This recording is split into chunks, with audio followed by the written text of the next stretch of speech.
Energetic star Ram Pothineni హీరోగా Bhagyashree Borse heroine గా నటించిన తాజా చిత్రం ఆంధ్ర కింగ్ తాలూకా.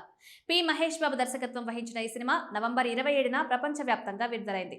వరుసగా మాస్ యాక్షన్ సినిమాలతో కొంత తడబడిన రామ్ కు ఈ సినిమాతో తిరిగి తన ఫీల్ గుడ్ క్లాస్ టెస్ట్ లోకి వచ్చారనే అభిప్రాయం సోషల్ మీడియా వేదికగా వ్యక్తమవుతోంది. సినిమాపై ఓవర్సీస్ ప్రీమియర్స్, మార్నింగ్ షోలు చూసిన ప్రేక్షకుల నుంచి వస్తున్న ట్విట్టర్ రివ్యూల సారాంశం ఇక్కడ అందిస్తున్నాం. ఆంధ్ర కింగ్ తాలూకా సినిమాకు సోషల్ మీడియాలో పాజిటివ్ టాక్ వినిపిస్తోంది. చాలా కాలం తర్వాత రామ్ ఒక మంచి కథతో ప్రేక్షకులను అలరించారని నెటిజన్లు అభిప్రాయపడుతున్నారు. రామ్ పోతినేని నటన ఈ సినిమాకే హైలైట్ గా నిలిచిందని, సెకండ్ హాఫ్ లో ఆయన పండించిన ఎమోషనల్ సీన్స్ బలమైన నటన పాత్రకు చాలా దగ్గరగా ఉందంటున్నారు.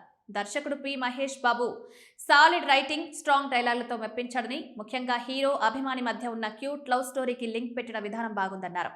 వివేక్ మెర్విన్ అందించిన సంగీతం, పాటలు సినిమాకు మెయిన్ పిల్లర్ గా నిలిచాయని, ప్రతి ఫ్రేమ్ ను రిఫ్రెష్ గా మార్చాయని ప్రశంసలు దక్కుకున్నాయి. ఎమోషనల్ రైడ్ లో క్లైమాక్స్ ని చాలా బ్యూటిఫుల్ గా లాంచ్ చేశారని, ఇది ప్రేక్షకుడిపై ఒక మంచి ఇంపాక్ట్ ని ఇస్తుందని తెలుస్తోంది. కొంతమంది ప్రేక్షకులు ఫస్ట్ హాఫ్ లో కథనం అక్కడక్కడ నెమ్మదిగా సాగడం మైనస్ అని పేర్కొన్నారు. ఇంటర్వెల్ తర్వాత ఏం జరుగుతుందో చాలా మంది ప్రేక్షకులు ముందుగానే ఊహించగలుగుతున్నారని, కథనం మరికొంత గ్రిప్పింగ్ గా ఉంటే బాగుండేదని అభిప్రాయపడ్డారు. ఉపేంద్ర నిర్మాణం. కన్నడ రియల్ స్టార్ ఉపేంద్ర ఇందులో ఆంధ్ర కింగ్ సూర్యకుమార్ పాత్రలో నటించారు.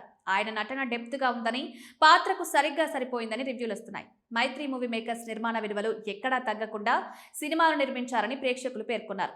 వరదలు ముంచెత్తే సీన్ వంటి సన్నివేశాలను అద్భుతంగా చిత్రీకరించారు.